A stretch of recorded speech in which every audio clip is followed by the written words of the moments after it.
Alright, tough guy, you want to talk about the Switch? We can go there. We can talk about the Nintendo Switch. I know it's got a sequel. I saw the announcement. I also saw the leaks. I buried my nose deep in there and took a big huff. But I won't be speaking on the leaks directly for fear of my life. I feel as though if Nintendo caught wind of me talking about leaks, they would send an ICBM to my house to take me out and then serve my next of kin a lawsuit just out of spite. So we're not really going to be tiptoeing there, but I will at least talk about a couple of the rumors. That's alright, I'm sure. I mean, does a bear shit in the woods, you know what I mean? I'm sure that's probably safe. But yeah, I have been pretty vocal about, not being the biggest fan of Nintendo as a company. I do always like the games they put out. Their first-party titles always slap, but I just don't really like Nintendo themselves. With that bias out of the way, let's talk about the Nintendo Switch. Also, another bias to get out of the way, I've also been vocal about how disappointingly underpowered the Nintendo Switch is. It's got about the same amount of power as my calculator in high school used to have.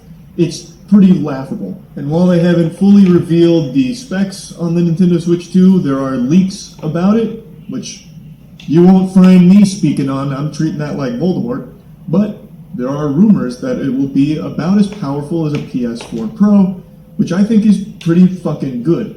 I've said for a long time, I don't think graphics are the most important thing when it comes to games, so as long as they can just get a consistent 60 FPS, I'm happy with that. And as long as they have a hard drive that can store more than like 2 JPEGs on it, I'm happy there too. Because the base Nintendo Switch, I could only ever install 3 games at any one time. It was just this frustrating headache of playing musical chairs, just perpetually juggling these games around just to make space. And I know I could have bought like an external hard drive for more space, but I shouldn't need to buy an accessory just to store more than 3 fucking titles. Anyway though, while the specs haven't been revealed, the design has, so it's very similar to the original Switch. I'm not going to play any bit of the video because I feel Nintendo might strike the video if I played even a single fucking frame of this thing moving. I just don't take any chances when it comes to this company anymore. But this is what it looks like.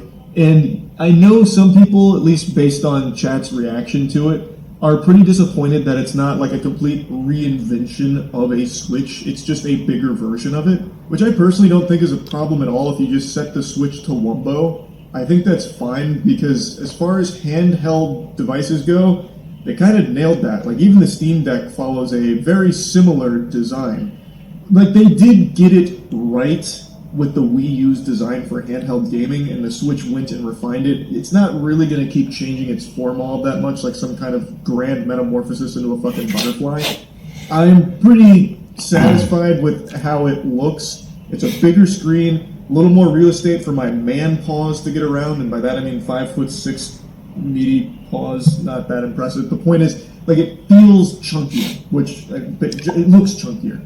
So that's good. And as long as the spec leaks are accurate, it's going to be decently powerful. For the first time in a long time, Nintendo will actually have hardware in the 21st century.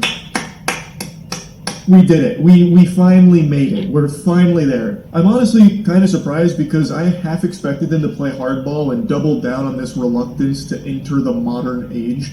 I thought there was a chance that for the Switch 2, they'd release the specs and it'd be like the same 1-to-1 carbon copy formula as like the Ouya or something like that. Just severely lacking in the hardware department. But if all of the leaks and rumors are true, it will be very solid, which is great.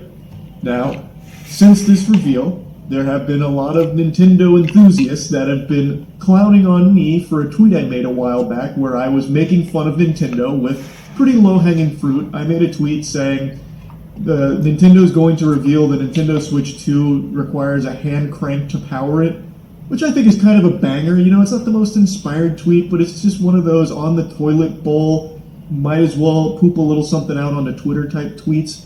And I let it rip, and then this got revealed, and they were talking about how poorly aged that was. It's not like I seriously thought they were going to do that, like power it with a hamster and a wheel or anything. I was just making a joke about how out of touch Nintendo is when it comes to tech.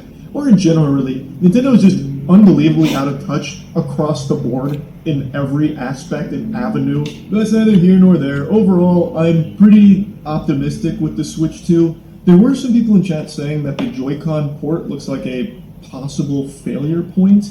where when you like slap it on, if you put it in incorrectly, it looks like it could just snap off. I don't know if I necessarily agree with that. I understand the argument because it does look like it could break off with a little rough housing, or if you just put them in wrong, incorrectly.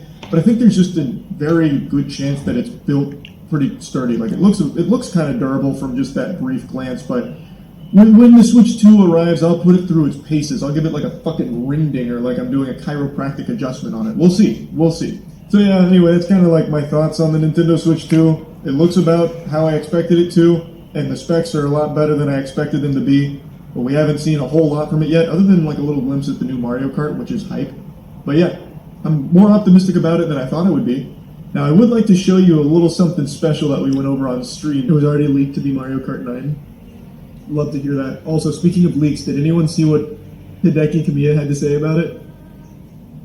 His take on leakers is, he's drawn a hard line. I hope that all of the people who leaked Switch 2 information / those who helped leak it will be cursed for the rest of their lives to always have poop on the soles of their shoes when they get home. The shitty leaker only acts for his own pleasure and self-satisfaction. Not only is he not contributing to anyone's benefit, he is incurring all sorts of opportunity losses and has done nothing to be proud of in front of others. He is the worst of scum, so he should be covered in shit from head to toe and thrown out of the atmosphere and then stop thinking and wander forever. These damn leakers are in a position of responsibility where they have access to information that only a very select few know. Yet what they do is nothing more than an expression of a filthy desire for approval that lacks a shred of rationality. They are shameful people, so it is not the manufacturers whose secrets have been exposed who should be blamed, but these damn people, and they need to be crushed as soon as possible. If you guys don't know Hideki Kamiya, he has amazing rants. He's also like very notorious for blocking everybody. Literally everybody that ever breathes blocks them. Oh yeah, one of his big things is he will block you off rip if you don't speak Japanese. Yeah. If you don't speak Japanese, you are insta-blocked. I forget, are you blocked by him? Let's see, I imagine I am blocked by him, but I'll double check.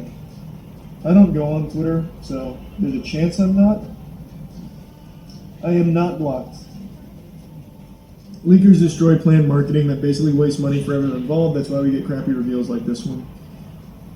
I mean, there's plenty of arguments for like why people don't like leakers.